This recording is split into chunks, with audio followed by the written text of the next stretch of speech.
3万多年来，疯子，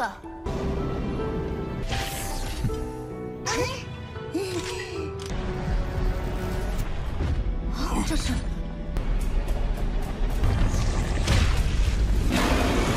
好强的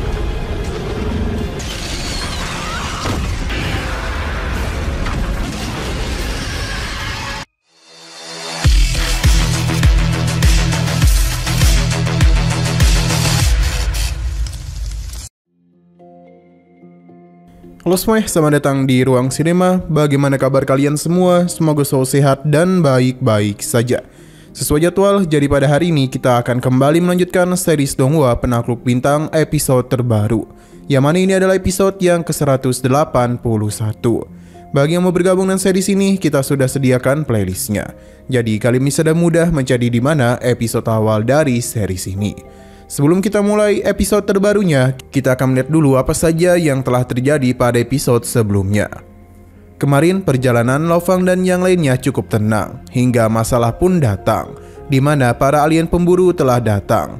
Usut punya usut, mereka merupakan kelompok yang sama yang telah menghabisi salah satu anggota tim mereka.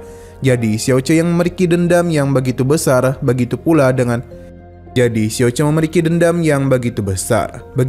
dengan anggota lainnya. Pertarungan pun telah terjadi. Terlihat kalau Xiaoche benar-benar menggila. Dia menggunakan seluruh kekuatan yang ia miliki untuk dapat membalaskan dendam. Hanya saja Toru memiliki kemampuan yang hampir saja membuat Xiaoche dalam bahaya. Untung saja Lo Fang menjadi pembeda dan dia ini telah mengetahui kelemahan dari para pemburu tersebut. Xiaoche yang masih memiliki beberapa kekuatan memilih menggunakan semuanya. Dia tidaklah peduli akan kondisinya sendiri, selama itu bisa menghabisi nyawa Toru. Dan benar saja pertarungan telah berhasil mereka menangkan. Namun Wisa berhasil melarikan diri. Sekarang kita akan melanjutkan episode terbarunya. Kita dibawa ke kapal Wisa, yang mana dia masihlah memiliki dendam dengan apa yang telah terjadi sebelumnya. Tapi dia lari bukan tanpa persiapan. Pasalnya, sebelumnya dia sudah meninggalkan begitu banyak harta, dan salah satunya adalah sebuah cincin. Dia telah meletakkan sebuah alat pelacak pada cincin tersebut. Jadi Wisa berencana untuk memanggil para pemimpinnya supaya bisa membalas dendam kepada ras manusia. Dia juga menjamin kalau hal itu tidak akan dapat mereka ketahui. Terlihat Babata bersama Tuka yang tengah bersantuy. Sedangkan di dalam, Theo bersama yang lainnya juga tengah minum-minum bersama. Karena bagaimanapun, sejak mereka berada di domain luar, sudah banyak pertarungan yang Theo alami. Setidaknya 30.000 tahun, ia sudah melihat begitu banyak rekannya yang satu persatu meninggalkan dirinya. Theo berharap kalau kali ini tidak ada satupun dari mereka yang pergi meninggalkannya lagi, karena mereka harus kembali hidup-hidup. Theo pun mengajak mereka untuk memberikan hormat kepada rekan-rekan mereka yang sudah lebih dahulu gugur. Xiaoche mengajak Lo Fang untuk bersulang karena dia itu ingin berterima kasih kepadanya. Sebab tanpa bantuan Lo Fang, mungkin dia sudah sejak tadi mati. Pesta teruslah mereka lakukan, sampai-sampai tidak terhitung sudah berapa botol yang habis. Begitu pula dengan Babata dan Atuka. 3万多年来，疯子，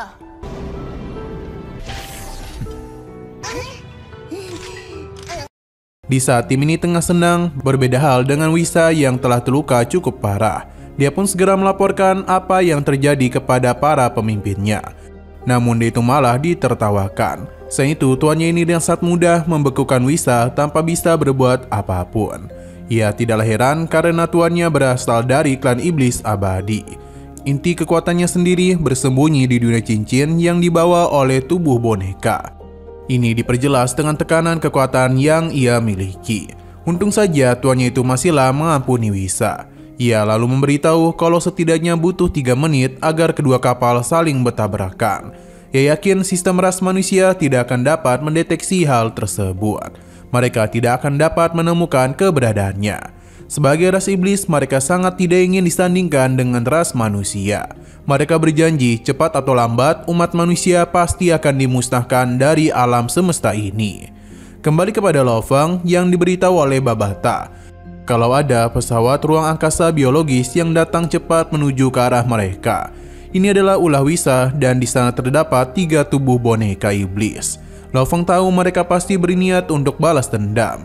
Untung saja Lo Feng memiliki sistem deteksi yang canggih. Bahkan di kapal Teo tidak ada pergerakan yang bisa mereka ketahui. Jadi Lo Feng segera memberitahu mereka kalau akan ada tamu yang datang kemari. Sesaat kemudian terdengarlah peringatan yang mengatakan musuh semakin dekat. Lo Feng bersama yang lainnya langsung saja menggunakan armornya. Pasalnya monster besar langsung muncul di belakang mereka dan melahap pesawat ini. Untung saja Theo bergerak dengan sangat cepat untuk melindungi rekan-rekannya. Namun mereka masihlah belum keluar dari masalah karena ras iblis telah mengepung mereka.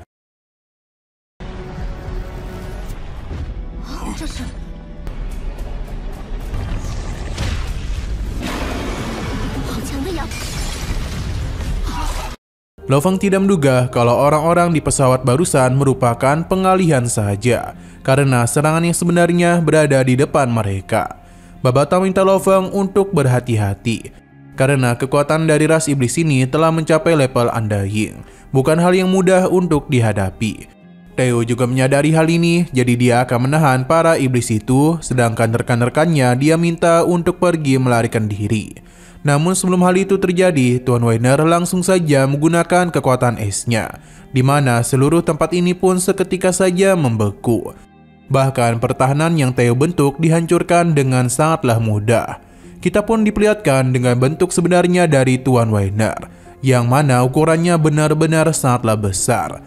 Mereka seketika saja terdiam, pasalnya ini adalah klan ular jigan, sosok ras iblis yang memiliki garis keturunan yang kuat. Bahkan sangatlah dihormati di keluarga kerajaan ras iblis. Kekuatannya layaknya seorang penguasa. Dengan apa yang terjadi, maka kemungkinan besar mereka ini akan mati. Walaupun begitu, Theo meminta rekan-rekannya untuk tidaklah menyerah. Meskipun nantinya mereka mati, namun yang jelas tim ini tidak akan mati sia-sia. Lo Feng bersama yang lainnya paham, jadi pertarungan langsung saja mereka lakukan. Para iblis ini juga tidak ada niatan untuk membiarkan mereka hidup. Jadi pertarungan langsung saja tercipta. Jadi pertarungan langsung saja terjadi. Di saat timnya tengah dalam bahaya, Lo Feng langsung saja mengeluarkan tanaman pemakan jiwa untuk melindungi teman-temannya. Tidak itu saja, Lo Feng juga melakukan pengurungan kepada ras iblis ini. Theo tidak menduga kalau Lo Feng memiliki tanaman ini. Terlebih lagi tanaman itu sudah berada di tingkat Undying. Perlu diingat kalau tanaman memiliki kekuatan yang lebih unggul. Bahkan jika di level yang sama, kekuatan tanaman tentu saja lebih unggul. Benar saja, dua ras iblis bawahan Weiner dengan mudah Lo Feng hadapi.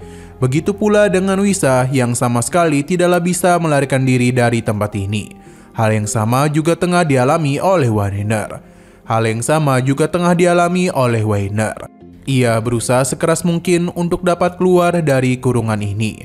Namun semua usahanya itu sia-sia saja. Seberapa jauh pun dirinya berlari, tanaman merambat bisa dengan mudah meraihnya dan langsung saja melakukan pengikatan. Lo Feng begitu menikmati keindahan dari tanaman pemakan jiwa yang kini sudah mekar.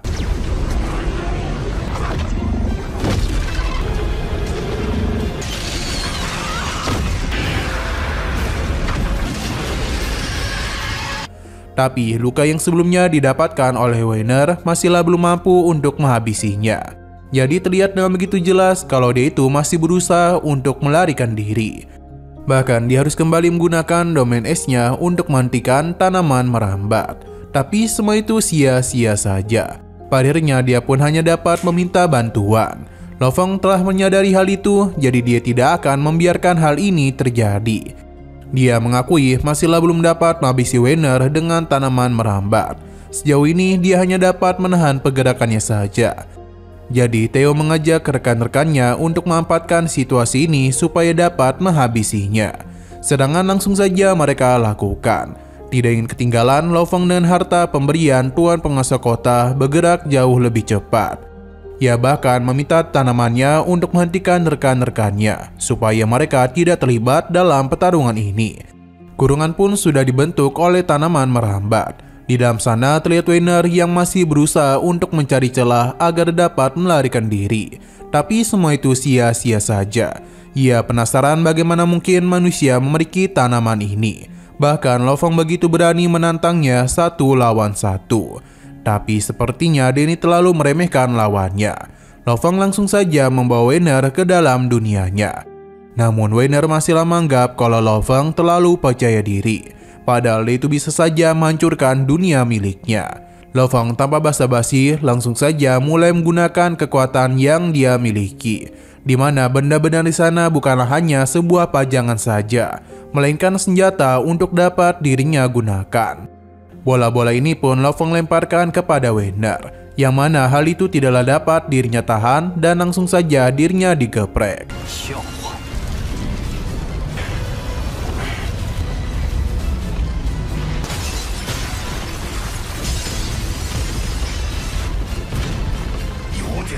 Tapi Weiner masihlah hidup dan akan memperlihatkan kekuatan melahap yang dia miliki. Hal ini tentu saja membuat Lo Fang kesulitan karena kekuatan lahapan Weiner sangatlah kuat. Dia bahkan berniat untuk menelan dunia batin Lo Fang. Hanya saja Lo Fang bertindak cepat yang mana dia memanfaatkan kekuatan Weiner untuk bisa mendekatinya. Tapi Weiner juga tidaklah bodoh, sebab dia langsung saja mengganti serangannya untuk bisa menyerang Lo Fang. Untung saja hawa dingin tersebut masihlah dapat dirinya tahan dengan pelindung barunya. Bahkan serangan Weiner tidaklah mampu menyentuh tubuh Lo Fang. Berhubung dia itu masih belum menyerah, jadi Lo Fang kembali menggunakan pertahanannya untuk melakukan serangan balik. Tidak hanya itu saja, dia juga telah menggunakan teknik pedangnya untuk menciptakan serangan yang begitu dahsyat.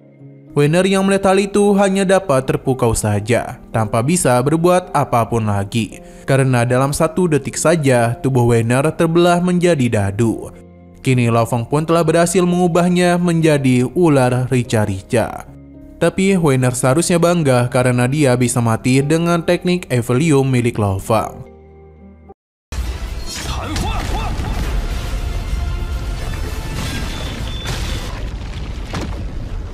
Sedangkan di sisi lain, Theo bersama yang lainnya mengkhawatirkan kondisi Lo Fang.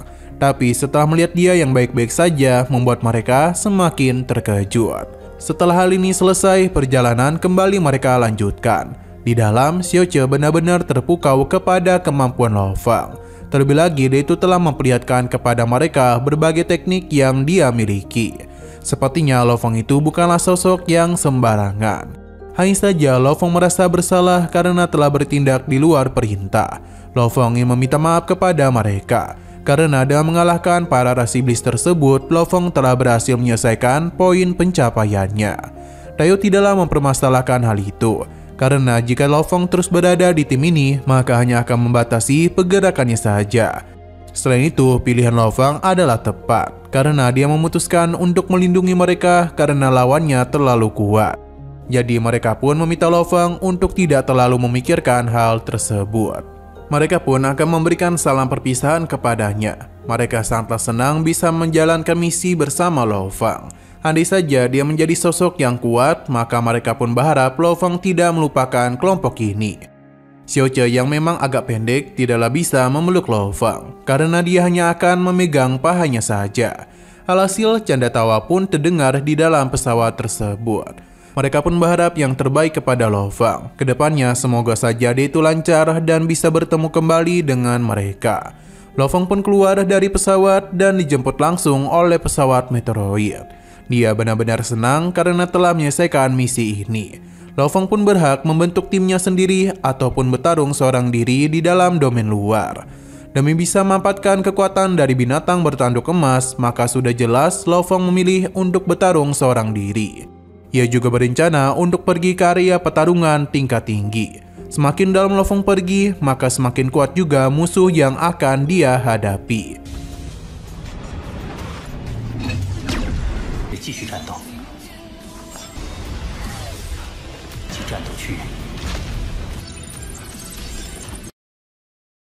Pada akhirnya, Lo Fang pun memilih benua utama Yanji, yang memiliki jarak yang cukup jauh. Luas dari benua ini bahkan hampir setara dengan tata surya Bima Sakti. Di sana terdapat ribuan pecahan benua yang mengapung. Paling kecil berdiameter 1 juta kilometer. Dan yang paling besar adalah 1 triliun kilometer. Siapapun yang berani memasuki tempat ini, maka mereka harus siap untuk berhadapan dengan sosok kuat dari berbagai ras. Lo Fong memilih benua utama dengan rute fragmen benua ke-9. Lo Fong tidak menduga satu fragmen benua saja bisa mencapai 900 miliar kilometer. Sepertinya akan ada perjalanan yang panjang menanti dirinya. Nah, sayang sekali lagi seru-serunya, episodenya pun harus bersambung dulu. Namun sebelum kita akhiri, seperti biasa kita akan melihat preview bagian selanjutnya, di mana kita diperlihatkan dengan pertarungan besar yang akan terjadi. Bahkan terdapat binatang monster yang memiliki ukuran yang sangatlah besar. Sepertinya pertarungan ini sudah tidak dapat dihindari oleh pasukan ras manusia. Dan saking kacaunya, bahkan sosok seperti Truyan muncul untuk memberikan bantuan. Berhubung pertarungan ini akan berdampak besar, jadi Lo Fong sepertinya akan menggunakan monster tanduk emas dan juga tubuh klon monsternya. Selain itu di sini kita juga diperlihatkan dengan sosok dari Nolan Sun. Ia sangatlah ketakutan karena terus terbayang-bayang wajah Lo Fong.